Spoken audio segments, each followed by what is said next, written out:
of revelations have been there. Why haven't they been investigated? And what is the police saying about this particular one now? It would require the attention of the police, don't you think, to see, okay, let's get to the bottom of this. And these cases may have not been solved.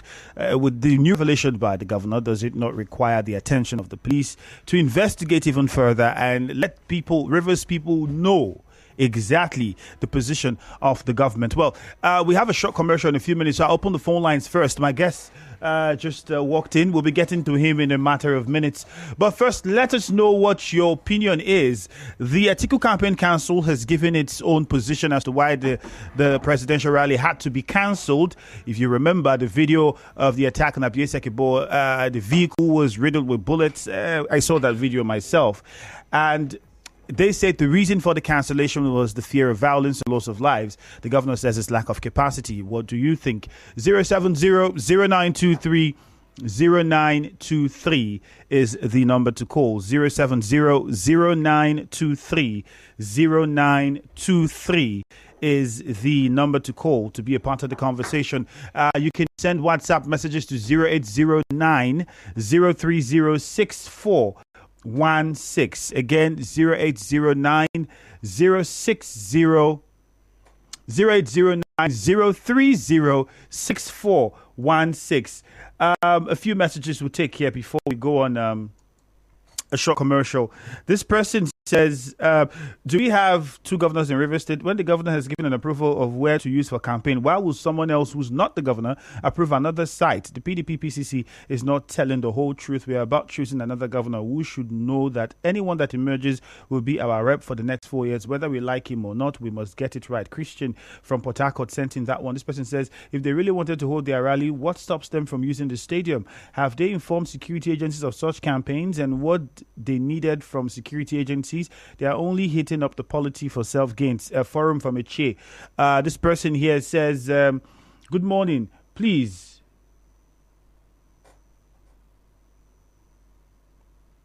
Okay,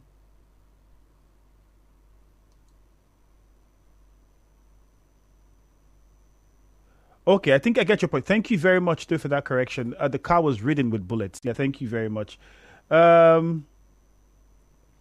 Thanks. This one says, okay, Abo Karibo. So, we have a short commercial coming in. My guest just arrived. After the commercial, we'll get over to him and hear more from His Highness Anabs Sara-Igbe, who's with me in the studio now. Remember that you can be a part of the conversation. Get on Facebook at Nigeria Info PH, okay? At Nigeria Info PH on Facebook and on Twitter. That's how to be a part of the conversation. Also use the WhatsApp number 0809 030 6416. We'll be right back after this short commercial. Stay tuned. Nigeria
at Nigeria Info PH on Facebook, and we're telling you to respond to this.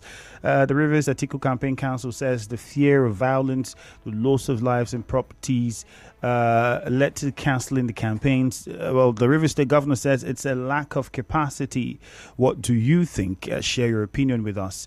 Electoral violence, a major concern, and we heard of the various attacks. I've given you a breakdown of several reports of attacks that we've had in the course of the campaigns building up to the most recent one, which was on Sara-Igbe. Meanwhile, I'll take a few messages first on Facebook. CJ Boy says, everybody knows that it is the fear of violence. Thank God Ability says they are not ready to campaign in Rivers State. Sara-Igbe and his group knows they can't galvanize support for Atiku campaign in Rivers State. That's why they decided to cancel their rally. The governor had promised to buy diesel for the Atiku campaign council whenever they are ready to hold the campaigns. Nobody should blame the governor if Atiku campaign fails to hold in Rivers State. Indeed Promise says Wike should be arrested and thoroughly investigated for knowing what happened to Dikibo and the rest. Maybe a counterattack will make the police in Rivers State sit up to their responsibilities. Alfred Onyeweke says the reason is simply because of lack of capacity. Okay. All right, let's get over to my guest in the studio. His Highness, my guest in the studio, His Highness Anabs Sara-Igbe, will be talking to us this morning. You're welcome, sir. Good morning. Good morning. I think let me apologize on his behalf because he told me the reason why he had to come a bit later. He had issues with his car on his way here, just close to the office, and because of the love for us, he had to walk down to the studio. So yes, I apologize on behalf of your car and the stress you had to go through. But thank you for making our time to be here. Well, thank God. Every situation you find yourself, you thank God. Of course. So it's okay. I'm sorry for coming a bit late, but we can make up. The car cannot talk, but I'll help the car out and speak on their behalf. But now that we have that out of the way, let's get on to the conversation on ground. I'd like to start off. You heard some of the messages already on Facebook and WhatsApp, but I'd like to start off from this note. Some people have said that the elder statesmen in the state seem to be a bit quiet with regards to the various attacks that we've had in the past couple of weeks during the campaigns, and the level that what they describe as the growing level of violence within the politics in Rivers State as we build up to the election. Have the elder statesmen been really quiet?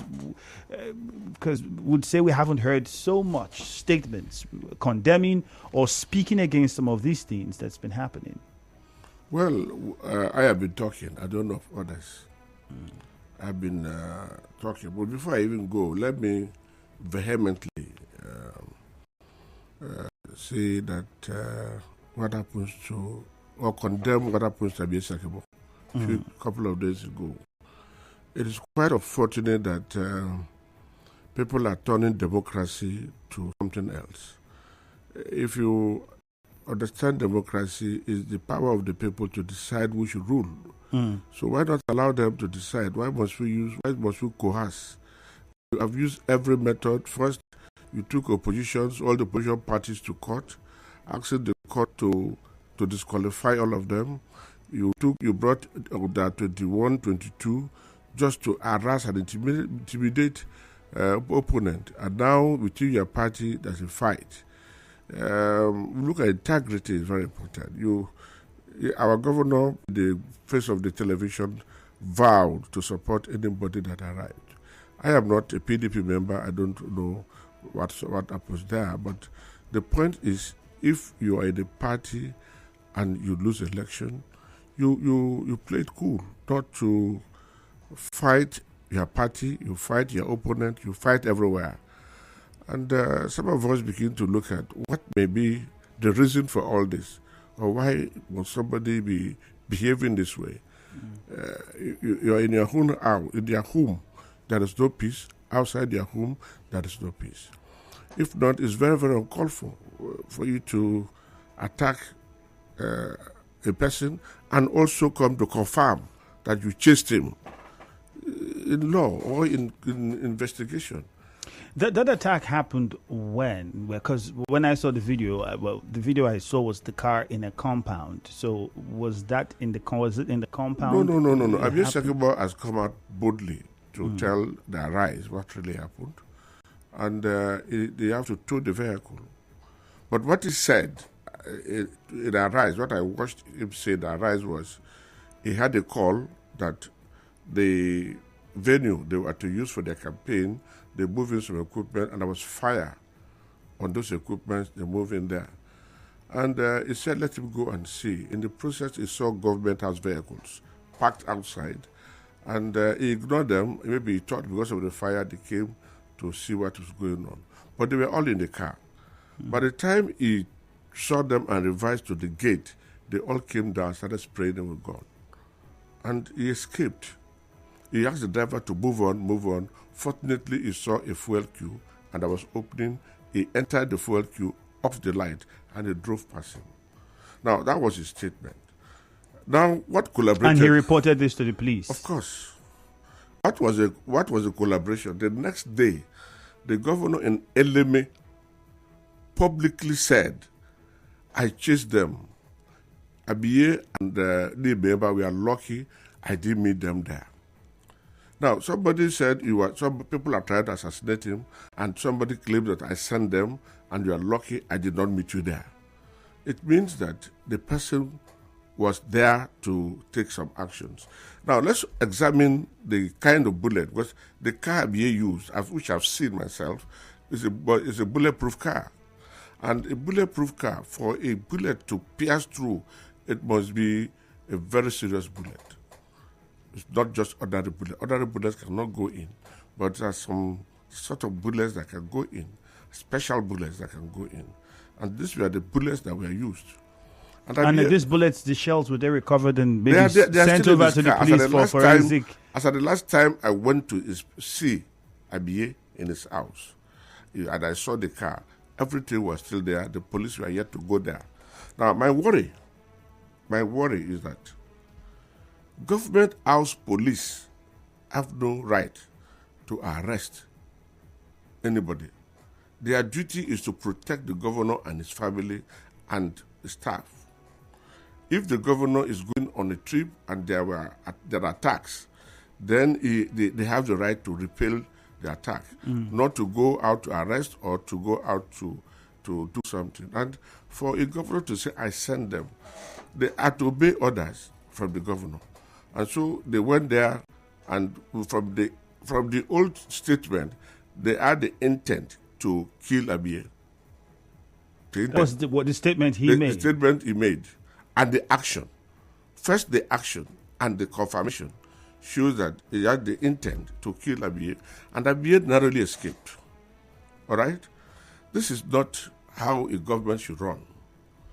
You see, in the security parlor. So let me just, His Highness, let me pause you there and just get more into the details. So he says that this is what happened. That's his account of what happened. Yes. And he says he's reported to the police. Yes. And the police is yet to visit as at the time I visited to investigate. 2 days ago, yes. 2 days ago, when I went to see the vehicle myself, Yes. I asked, has the police come? They said no. And I also know it did not just stop there. He called the IGP, he called the chairman of the Police Service Commission. And he called, what has the IGP said? There's nothing said from this. Because the reason would be, on the news, we haven't seen a statement from the police, whether in Rivers State or the IGP, talking about that particular incident. So then it caused people to begin to wonder, okay, then what is happening here if something of this magnitude happened with this level of intensity? And he's pointing accusing fingers towards the governor of Rivers State. Well, would expect that some swift investigation should be carried out, which doesn't seem to be the case. That is why we are worried. There are a couple of attacks in the state. Magdosabi was attacked severally. Toyokol was attacked severally. And Dubolulu did the same thing. They all reported. In some cases, the police came out with a statement without proper investigation. We are watching what the police will do. The Commissioner of Police have a duty to protect life and property.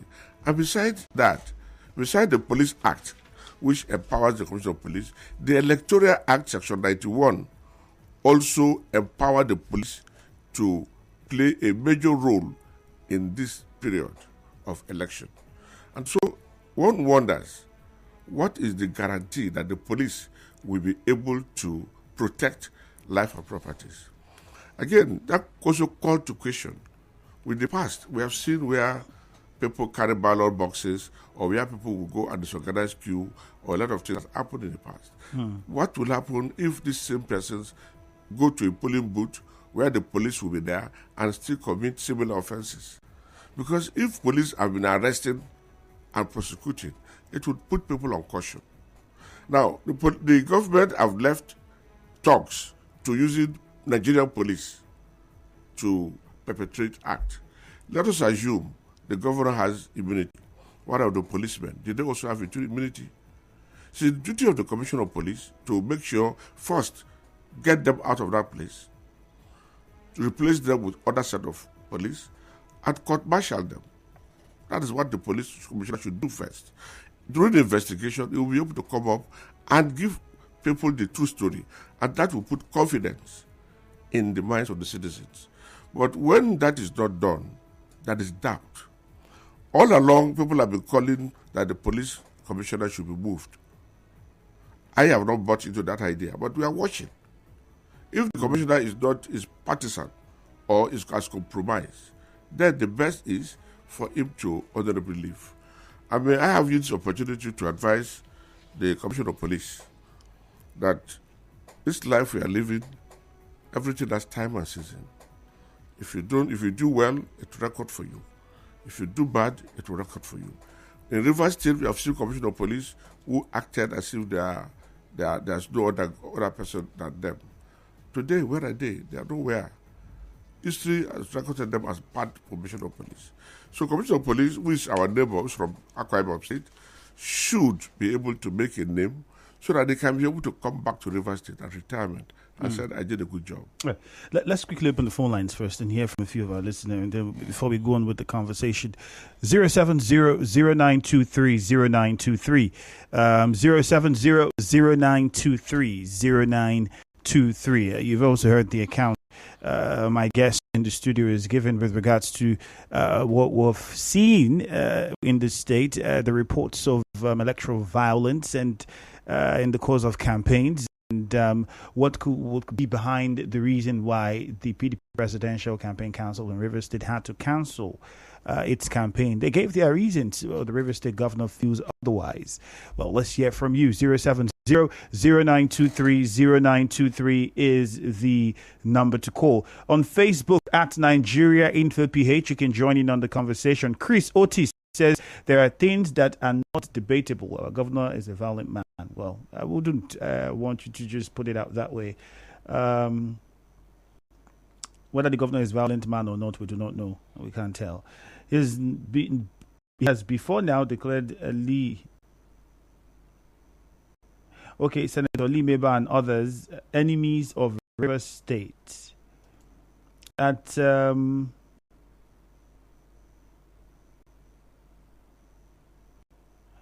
at another time, during he mounted a podium and said he was going to see how they will campaign in Rivers State. If it's lack of capacity, our governor threatened PDP National in 2019 during their convention, whereby the governor threatened to destroy the party if the convention wasn't brought to Rivers State in a bid to hijack presidential ticket. To Governor Tambuwal because of the fear of Atiku in the presidential race.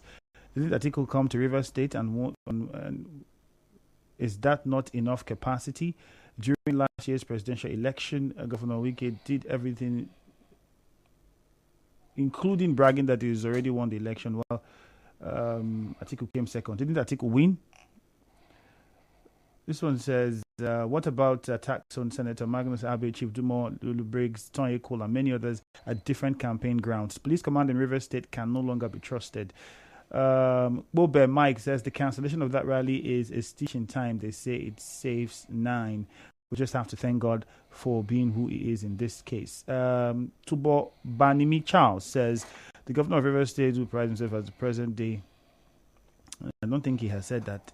In all of these political violence within Rivers State, the state governor who is supposed to be the CSO for all will always defend the acts of political violence. I think the statement that the governor made, one statement he made, a briefing, a broadcast, was that if there've been violence, which he alluded to and said, well, there's been a few reports of violence, and calling on the police, and even said if the police is ready to do their job, then they should let him know so that they would put in place the neighborhood watch to tackle the problem. That was the position of the governor. So if that's his position, wouldn't it be fair to say that he also might be concerned with the reports that are coming in? And another thing is, how come that this acts of violence has not been witnessed in any of the PDP campaigns? That is why we are worrisome. You see, if there was a general spread of attack on all the political parties, one can say, okay, this party is also attacking. But in all, no attack has been made on PDP campaigns. I'll give you an example. Toye Cole went to Pobo. They disorganized his campaign, attacked him, even kidnapped somebody. But they went to Bodima, his hometown, yesterday, and nothing happens. That shows the peaceful disposition of the other aspirants. They have been to the Golden Land. Nobody attacked them. But Magnus was attacked. Abodima, Lulu Briggs is the number 2 person in Abodima. Is the number 2 most powerful by position at the head of the Oduwade House, Okedu House. If he says no campaign in Abodima, there will be no campaign. And he has the capacity. But he didn't do that because these people are peaceful people. And let's come back to the issue of who owns the land where this campaign was to take place. Yes. They applied for stadium. Initially, you said no. Then you said yes. And again, you said no. How can they trust you? Meanwhile, you have been threatening fire and brimstone. Yeah, it was one no and one yes. I think it was an approval and a withdrawal and then a reapproval. Initially, before the approval was even given, you said no. And after, he had a second thought and he said, okay, it's approved. And later he said no. And now he said he has approved again. The person said, look, I don't want your problem. Let me go to my own land. The land in question belongs to Intel. Intel acquired that land, I think during the Amishi administration, for goods in transit, as a transit camp. That place is even bigger than the stadium. If you know the place very well. And it's not a violation of the Executive Order 21 or 22. It's not. If Executive Order 21 does not say I should not use my property. And let me come to tell you, the Executive Order has no legal status in law. It's inconsistent with the Constitution of the Federal Republic of Nigeria. And any law that is inconsistent with the Constitution of Nigeria is null and void. But nobody challenged that in court. Excuse me, it's not everything you challenge in court. It's not everything you challenge in court. That's just to buy time. You see, what he did was to drag all of them to court, buy their time, distract them, and in so doing, he thought he was finishing their money. They don't need to waste their money in court. We have the civil society group who's supposed to do that, not the parties, because it's no law. He himself joined other governors and took the president to court. And in May last year, the Supreme Court ruled that the Executive Order 10 of the president is null and void. If you look at the law that set up the governor in Chapter 6 of the Constitution, the governor do not have any power whatsoever to make law. What is called executive order was usually called head of service circular or secretary government circular. He can bring guidelines on how he will run his administration and his staff. But he has no authority whatsoever to make law. The power of law given is in Section 5, which is the House of Assembly. Well, somebody said the House of Assembly had a sitting over the order. And the House of Assembly also do not have power to make laws on exclusive legislative list. And I think election is under item 22 of the exclusive legislative list. So they do not even have power to legislate on election matters. And the Electoral Act is very clear. For now in Nigeria, the highest law on election is the Electoral Act. And the Electoral Act did not give power to the governors to make law or the House of Assembly to make law. All the guidelines are there. And so for you to make any law outside the approved Electoral Act is not avoid. Because your law cannot supersede the federal law. And besides, the Constitution is very clear on which authority these laws can be made. But then the police, the IGP had said, well, every party would campaign. The commissioner had also said, but then it's not in the duty of the police to go and vacate that order. The parties involved who do not want that would have to go to court to vacate the order. If I come and tell you that you cannot enter this your studio, and you know I don't have any right, do you know to go to court before you enter the studio? Okay, so in other words, that law is not law. In the eyes of the law, it does not exist. So why do you go for something that does not exist? He has made his secular or order, whatever you call it, but it's not binding. I don't need to contest it when I know in law that law is not part of the Constitution and it's against the laws of the land. Then I should go and contest such a law. If somebody tell me, don't answer Sara-Igbe again, I'm going to contest it in court. I know Sara-Igbe is my name, I will answer it. No. It's not everything you go to court, but it's very clear. We have come out to say that I've written several on it, several publications on it, I cited the relevant laws that makes it irrelevant. That law was made to harass other parties, to intimidate other parties. Let's come to Order 22. We have an edict here, a law, Rivers State law, on urban development. That law has been passed a long time ago. And the law did not say, if you want to move your property from private residential to commercial, they should lock you up. It says you pay fine. Simple. You now bring an order. This is a law passed by the House of Assembly. All right? And which a governor has assented to. And the law is in force. The law simply say if you want to move, like you are in GRA and you want to move your property from residential to commercial, you pay 1 million. So why will somebody come and say they will lock your door? If somebody has contravened the law, all you need to do is to say pay fine. Pay fine. But then when you said, well, these executive orders could be responsible for why we had the sort of violence that we've been having and attacks on campaign trains in various communities and local governments. But what's even more interesting is I started the conversation with asking you that people are worried that we have elder statesmen who haven't really been vocal. It brings us to even the traditional rulers in these communities where these things happen, where we haven't seen conversations or statements speaking about these sort of issues. So what is the problem in that area? I said I may not speak for everybody, but I have been speaking. And that's how I told local government. They were to pass a law to say if you want to even marry, you must take permission. If you want to have family meeting, you must take permission. So I said, what gives you that power? And by the time we shouted, the chairman who drew that law.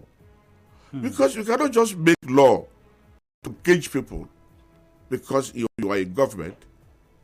Government existed before you. And government is ruled by law. And that's why we have the rule of law. So if you don't obey the rule of law as a governor and expect the citizen to respect you, it's not possible. The law is totally defined. We have the work of the legislature, we have the work of the judiciary, we have the work of the executive. It's very the separation of power. So if a governor and a lawyer who is a body of benchers do not respect the law, then something is wrong. And to make matter worse, a lawyer, a body of bencher, will come on national television to admit that he ordered the chase of Abie Shakimo. And if it was there, Ali Beba and Abie Shakimo would have seen what happened to them. It shows that he is determined to commit murder. But that would be you just making the assumption based on chase. Can you go back to what he did? Because he said... Let's go back to the statement. We watched him say. No. Can we go back to the statement? They ran away before I got there. Yes. They didn't meet them. But then that statement alone cannot say that he had an intention to commit murder. You must look at the actions. The bullets, if those bullets touched Abie, will he survive? But I don't know. Did he say he instructed those people to carry out that act? Let's assume that the you're suggesting that the government house vehicles that were there and the security operatives that were They carried out the action. You are saying they carried out the action. We haven't confirmed that. The government house did not confirm the that. The governor said, I chased them. And the people actually chased Abie, and he narrowly escaped. And the bullet wound, they sprayed his car with bullets. And these facts are there. So if somebody say, I chased them, if I had met them personally, you have confirmed the act. That is no way you can deny. And the Wiki I don't know what is wrong.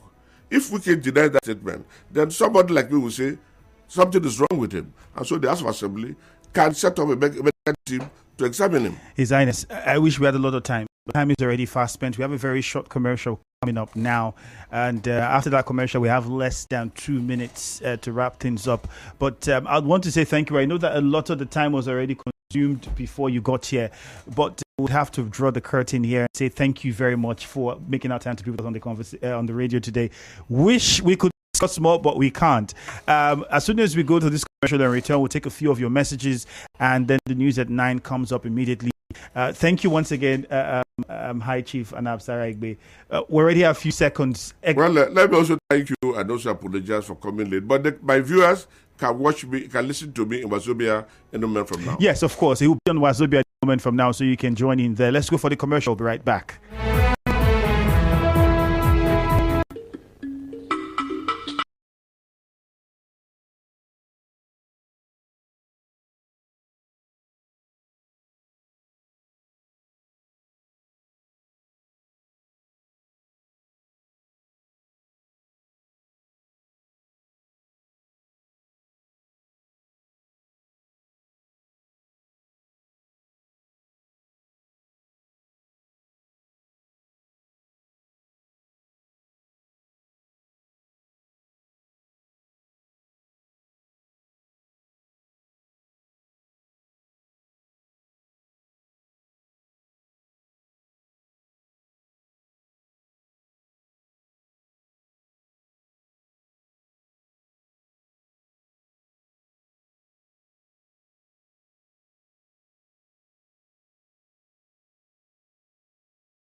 poor process, the transfer itself. And I guess maybe the demand is now high or the traffic is high now. I don't know. But I think it's embarrassing in some cases where the vendor will say we'll never see their life. So we go wait first. Somehow, can I go? No, we never see their life. So, and sometimes he will send, it will bounce. Sometimes he will send, if you show your phone delivered, you will go, before you know, the person will say, give us your number so that we will call you. Okay. And so you find out that people who should not have your number are now having access to your number. Okay, that's true. That's an interesting. And which is security-wise is not advisable. It's not advisable. Anybody can just trade your number. We don't know who we are dealing with on the other side. And for the bank app, some crash. We have to go back to the bank and remodel or reinstall